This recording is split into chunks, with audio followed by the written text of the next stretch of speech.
morning, guys. It's Melissa here. Today I am packing these guys. They're called Rambutan.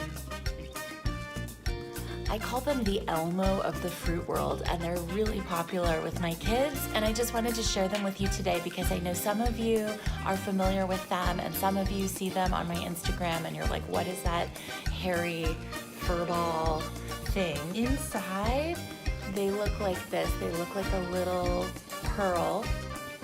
They're tropical. They would be kind of the soft texture of maybe a lychee. They're bright red. They're not dried out, which they eventually will get a darker brown muted color. And I thought these were especially cute because they have like a little frosty tip appearance, like Elmo got highlights. They looked really fresh to me. I wanted to show you just how I put them in the lunchbox.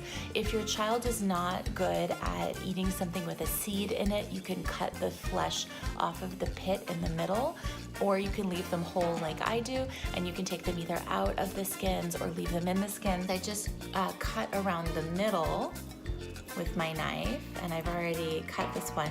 So it has like a little belt of being sliced, and then what my daughter can do is she can just pop it out. What's a little bit safer for gripping is that she can hold the furry end and then bite, bite, bite. I often will cut off a bunch of the flesh of Rambutans. I'll sometimes pack it in these little silicone pods. I love these. These are like a cheapy Amazon add-on item that I'll link for you below.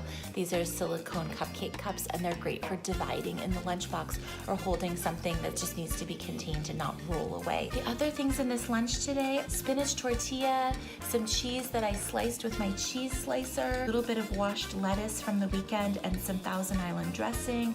Rolled that up. I baked these slice and bake cookies last night just to get them out of the fridge and used up. One pomegranate left from the high holidays. Those are ready to go all week as like a garnish. And then I'm just gonna load up this PlanetBox today and do a super fruit-filled compartment. That's what my daughter wants a lot of the time. I'll show you a shot of the finished lunch at the end of this video, but really I wanted to talk about Rambutan and tropical fruits. I'd love to know what kind of exotic or unusual produce your kids love, so leave a comment down below, hit subscribe, hit the notification bell. I'd love to see you back here on my channel soon. Bye-bye.